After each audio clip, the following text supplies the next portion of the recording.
পথের পাথিও আপনাদেরকে দিয়ে দিয়েছি। আমরা আপনারা জান্নাতে যাব ইনশাআল্লাহ। আল্লাহ আমাদেরকে জান্নাত দেবেন ইনশাআল্লাহ। আল্লাহর কাছে আমরা জান্নাত চাইবো। দুনিয়া থেকে আমরা জান্নাতের পথে চলবো। 8টা জিনিসকে সঙ্গে নিব। পকেটে মোবাইল, চশমা নিয়ে নিব, চার্জার নিয়ে নিব, টাকা পয়সা নিয়ে নিব। এইগুলো আমার সফরের সাথে ব্যাগটা নিব। আমার ডায়েরি দরকার, 2টো লুঙ্গি নিব, পাজামা নিব। আমি যে এই জিনিসগুলো নিয়ে সফর শুরু করেছি, কেরল যাব, 3 মাস পর ফিরে আসব। যেমনি পাথিও, পথের পাথিও, পথের সামান সঙ্গে নিতে হয়, তেমনি 8টা জিনিস যদি কেউ সঙ্গে নিয়ে নেয়। নিজের একটা ব্যাগ আছে, আপনার একটা ব্যাগ আছে, আমার একটা ব্যাগ আছে, এর একটা ব্যাগ আছে, ইনার একটা ব্যাগ আছে। ওই ব্যাগটার নাম হলো আমল নামা, যার ভিতরে আমলগুলো ভরে রাখা হয়। যখন খুঁড়বেন পেয়ে যাবেন। তো আমল নামা ব্যাগের ভিতরে যদি 8টা জিনিস ভরা থাকে, ব্যাগটা তুলে নিয়ে আপনি জান্নাতের পথে হাঁটতে শুরু করে দেন, আর আপনার বিপদ হবে না। সব জায়গায় ঠিক কাজে করে আপনি সাকসেস হয়ে যাবেন। বন্ধুরা আমার, এই যে একটা হাই রোড গেছে ধুলিয়ান ফারাক্কার ভিতর হয়ে, একবারে জঙ্গিপুর, উমরপুর হয়ে গোটা বহরমপুরটাকে ফেড়ে দিয়ে চলে গেছে কলকাতা। আর কলকাতা থেকে 2টি হাই রোড বের হয়ে দুভাগে বিভক্ত হয়ে, একটা আসানসোলের ভিতর দিয়ে চলে গেছে দিল্লি, একটা খড়গপুরের ভিতর দিয়ে চলে গেছে মুম্বাই। ওই রকম একটা শিলিগুড়ি থেকে হাই রোড বের হয়ে আপনার পূর্ণিয়ার ভিতর দিয়ে চলে গেছে পাটনা, দিল্লি। তাহলে ভারতবর্ষে কয়েকটা হাই রোড রয়েছে, যে হাই রোডে উঠলে আপনি তত্তর করে এক জায়গায় এগিয়ে যাবেন। তেমনি আমার আল্লাহ তার নবীকে দিয়ে যে জিনিসটা আমাদের কাছে পাঠিয়েছেন, এদিকে তাকিয়ে দেখেন, এই জিনিসের ভিতরে একটা হাই রোড আছে। ওই হাই রোডে যে উঠে যাবে, ওই হাই রোডে যে চড়ে নিবে, সে ধীরে ধীরে ধীরে ধীরে ধীরে জান্নাতে পৌঁছে যাবে। আপনি জমা করেন, আপনি নিজের নামে জমা করেন। দান কেন করবেন আপনি? এখানে মসজিদে যে টাকাগুলো দিচ্ছেন, এরা কে নেবে? এরা কে? কেউ নয়, এরা এদের কোনো মূল্য নেই। টাকাগুলো যদি ছিঁড়ে ফেলে দেয়, হারিয়ে দেয়, তা আপনার ব্যাংকে জমা হয়ে গেল, আপনি 1000 টাকা দিয়েছেন, নিজের ব্যাংকে টাকা জমা করবেন না? তো মানুষ যখন বুঝে ফেললো যে 1 ঘন্টাতে, কালকে এটা গত পরশু ছিলাম আমি মালদা রতুয়ার কথা বলছি, কেন হচ্ছে এত বেশি কালেকশন? হওয়ার কারণ হচ্ছে জেহেন তৈরি হতে হবে আগে। জি, তো কিছু বক্তা জোরে চিল্লাই, আমার আফসোস হয় যে ওরা কি করে পারে। আমি ওদেরকে ওটা খারাপ বলছি না, মানে আমি পারি না, তোরা পারে কি করে? আল্লাহ তৌফিক দিয়েছে, আলহামদুলিল্লাহ পারছে। যারা কালেকশন করছে ওরাও ভালো মানুষ, আলহামদুলিল্লাহ কষ্ট করে করছে, কিন্তু এগুলো ভালো। এবার আপনারা মন দিয়ে শুনেন, আমি যে আয়াতগুলো আপনাদের কাছে সামনে পেশ করেছি, 8টা কথা আসবে।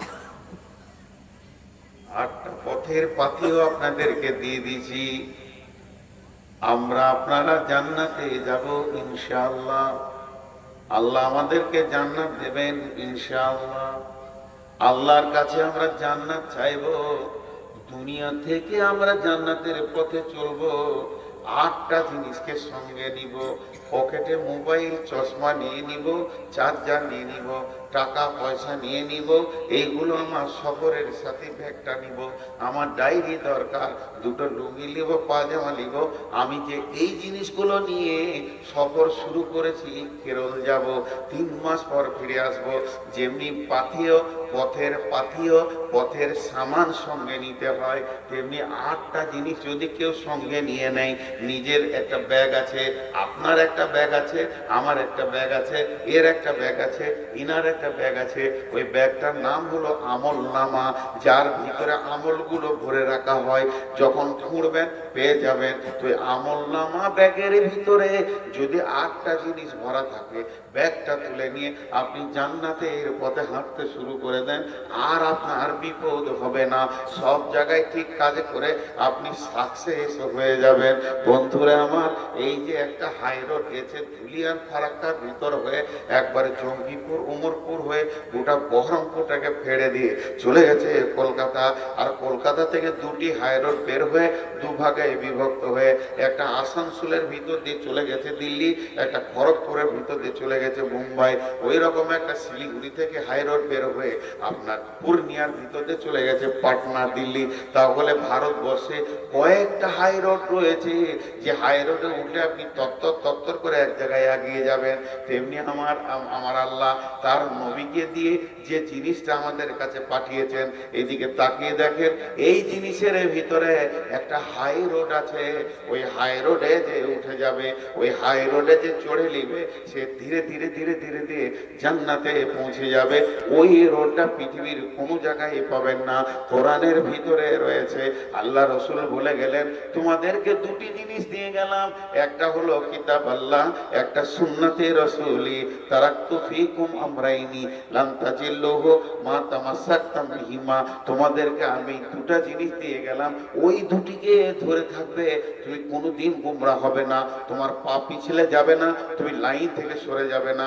রেলের যেমন দুটো লাইন, ওই লাইনটা দিয়ে দিয়েছি একবারে পিয়াদপুর থেকে নিয়ে জান্নাতের গেট পর্যন্ত, জান্নাতুল ফেরদাউসের গেট পর্যন্ত লাইনে চড়ে নাও, হাঁটতে শুরু করো। সেই লাইন দুটা কি? একটা আল্লাহর কিতাব আর একটা রসুলের সুন্নত। এই দুটা নিয়ে যখন তুমি চলবে, তুমি কোথাও আটকাবে না, তোমাকে লাল সিগন্যাল দেয়া হবে না, জিজ্ঞেস করবে না কোথা যেছো, কেনে যেছো, ধীরে ধীরে তুমি জান্নাতে পৌঁছে যাবে। ওই হাই রোডটা এর ভিতরে রয়েছে। আল্লাহ তাবারাক ওয়া তাআলা বলছেন, তুমি পথের পাথেয় 8টা জিনিস নাও, তোমার ব্যাগে ভরে নাও। তোমার আমলনামা যে ব্যাগটা তুমি রেখেছো, প্রত্যেকের লোকের একটা আমলনামা ব্যাগ আছে, আমার একটা ব্যাগ আছে। ওই ব্যাগটা নিয়ে আমি ভারত থেকে সৌদি আরব যাব। যদি ওই ব্যাগের ভেতরে সরকারের নিষিদ্ধ কোনো মাল থাকে, এয়ারপোর্টে ধরে আমাকে জেলে ভরে দেবে। আর ওই ব্যাগে যদি সরকারের নিষিদ্ধ কোনো মাল না থাকে, ওর ভিতরে পিস্তল, হিরোইন যদি থাকে, তাহলে আমাকে কলকাতা এয়ারপোর্টে বেঁধে জেলে ভরে দেবে, কিংবা চিন্তা এয়ারপোর্টে বেঁধে জেলে ভরে দেবে। আর ওর ভিতরে যদি আমার কাপড়, তৈলি, জামা, আমার যদি মোবাইল চার্জার থাকে, পুলিশ দেখবে, আমাকে বাঁধবে না, গেট খুলে দিবে, তুমি মক্কা চলে যাও, মদিনা চলে যাও। এই পৃথিবী থেকে জান্নাতের সফর যখন শুরু করব, আমার আমলনামা ব্যাগটা ফেরেশতারা খুলে দেখবে, নামাজ, রোজা, হজ, যাকাত, লেনদেন, ভালো কথা, মিষ্টি কথা, সব চরিত্র ভালো রয়েছে, বলবে তুমি জান্নাতে চলে যাও। আর ওরই ভিতরে যদি দেখে না, এর মদ আছে, জুয়া আছে, তাস আছে, সঙ্গে সঙ্গে বেঁধে দেবে, তোমার আমলনামার ব্যাগে খারাপ মাল রয়েছে, তোমাকে জাহান্নাম যেতে হবে। তা 8টা মাল, হে আমার মা, ওরে আমার বেটি, একবার নিজের আমলের ব্যাগে 8টা জিনিসকে ভরেলি, তাহলে আমি জান্নাতের গেটে পৌঁছে যাব।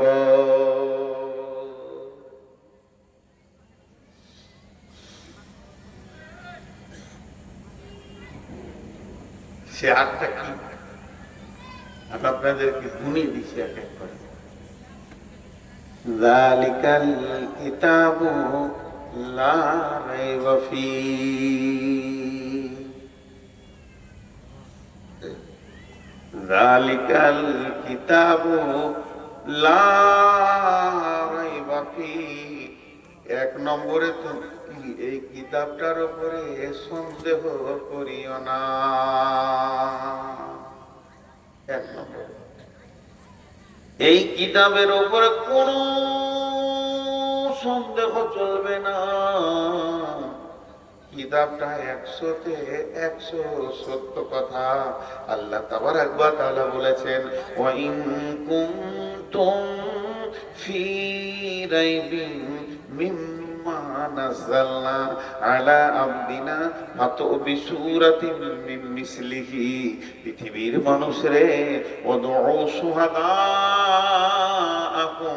মিন দুনিল্লাহি ইন কুনতুম কুনতুম সাদিকিন। তোমরা যদি সত্যবাদী হও, আল্লাহকে বাদ দিয়ে সারা পৃথিবীর বিজ্ঞানীরা এক জায়গায় জমা হয়ে একটা কোরআনের মতো সূরা লিখে দাও, দেখছি পারবে না, পারবে না, পারবে না। তাহলে এই কিতাবের উপরে কোনো সন্দেহ করা যাবে না, তোমাকে দৃঢ় বিশ্বাস রাখতে হবে কিতাবটা 100-তে 100% সত্য আছে, এর ভিতরে কোনো পরিমাণ মিথ্যা নাই। এই বিশ্বাসটা তোমাকে কিতাবের উপরে রাখতে হবে। যদি ওই বিশ্বাস না থাকে, তোমার দ্বারা আমল করা সম্ভব হবে না।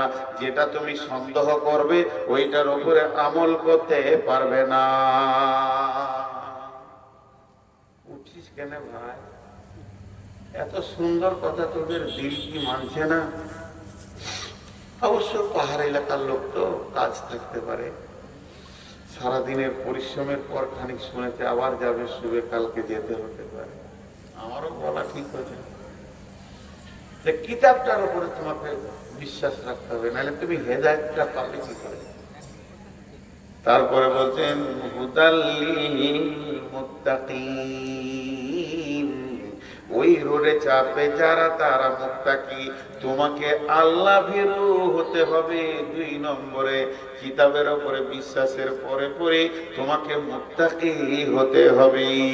দিলের ভিতরে আল্লাহর ভয় থাকবে, এত পরিমাণ ভয় থাকবে, আল্লাহর ভয়ে তুমি হিজড় হয়ে যাবে, এমন জ্ঞানী ব্যক্তি হয়ে যাবে। হারাম জিনিস তুমি ছাড়বে আর হালালকে গ্রহণ করবে।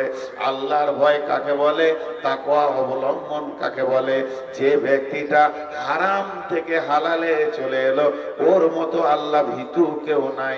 একটা মানুষ মদ কখন ছাড়বে, জুয়া কখন ছাড়বে, সুদ কখন ছাড়বে? তার ভিতরে যখন আল্লাহর ভয় ঢুকে যাবে, আমার রবের কাছে আমাকে যেতে হবে, হিসাব দিতে হবে। আর এই হারাম কাজে আর কতদিন আমি ঢুকে থাকবো? সে তওবা করবে, আল্লাহর কাছে কাঁদবে।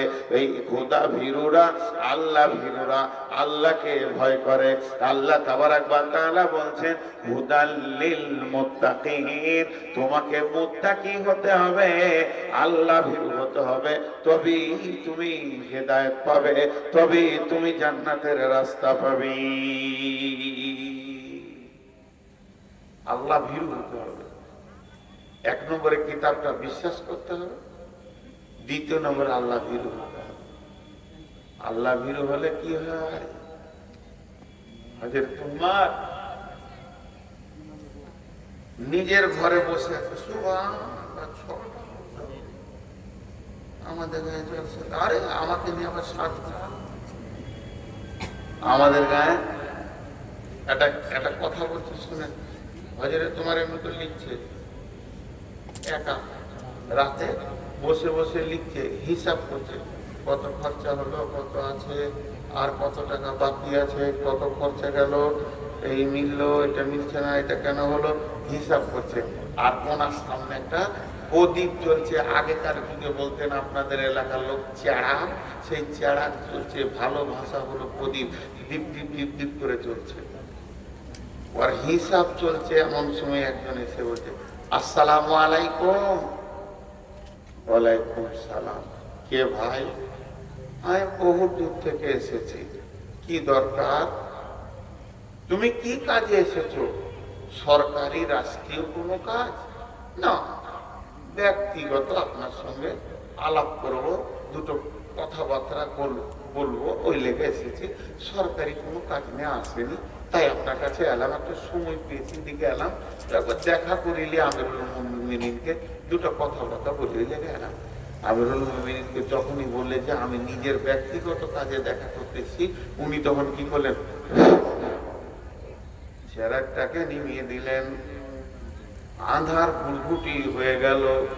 যে বলছে, বন্ধু বসো, গল্প করি। লোকটা বলছে, এটা লোকটা কত বিয়াদব, আধারে গল্প করব বলছে। আমি একটা মেহমান, ওর কাছে এলাম, বরং আধার থাকলে বলবে চেরাগ জ্বালা, বেটিকে ডাকবে, মা খাদিজা চেরাগটা জ্বালিয়ে দাও, আমার মেহমান এসছে, বন্ধু এসেছে। অথচ ওর চেরাগ জ্বলছিল, জলা চেরাককে নেমিয়ে দিয়ে বলছে গল্প করব।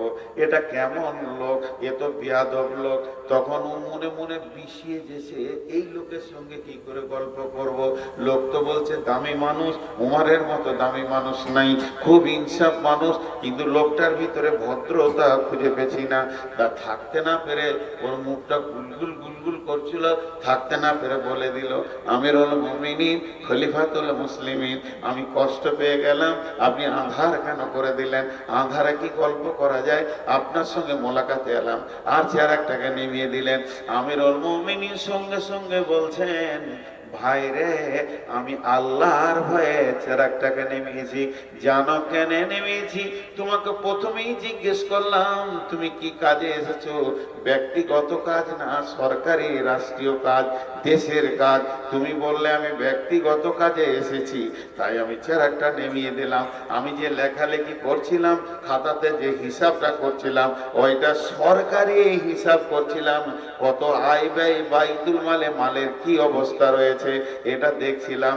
আর ওই চেরাগে যে তেলটা আছে ওটা সরকারি তেল, তাই সরকারি তেলটা জ্বালিয়ে সাধারণের তেল দিয়ে সাধারণের হিসাব করছিলাম। আর তুমি বলছো ব্যক্তিগত বন্ধুত্ব করব। আমি আল্লাহর ভয়ে সরকারের মাল পুড়িয়ে কারোর সঙ্গে বন্ধুত্ব করতে পারবো না। আমার অতটা সাহস নাই তোমার সঙ্গে আমি বন্ধুত্ব করব আর সরকারের মাল পোড়াবো, এটা আমার দ্বারা সম্ভব হবে না। এর জন্য আল্লাহ বললেন হুদাল্লিল মুত্তাকিন। উমার যেমন আল্লাহর ভয়ে এতটুকু হারাম আর হালালকে বুঝেছে, তোমরা কি বুঝবে না? যদি তুমি জান্নাতে যেতে চাও, প্রথমে কিতাবটা বিশ্বাস করো, তারপরে আল্লাহর ভয়কে অবলম্বন করো। তোমার দিকে আল্লাহ দৃষ্টি আছে, তোমাকে আল্লাহ দেখছে, তোমার দিকে আল্লাহ তাকিয়ে আছে, এই দিকটা তুমি অবলম্বন করো। দেখো তুমি ধীরে ধীরে ধীরে ধীরে জান্নাতের দিকে আগাচ্ছ। এই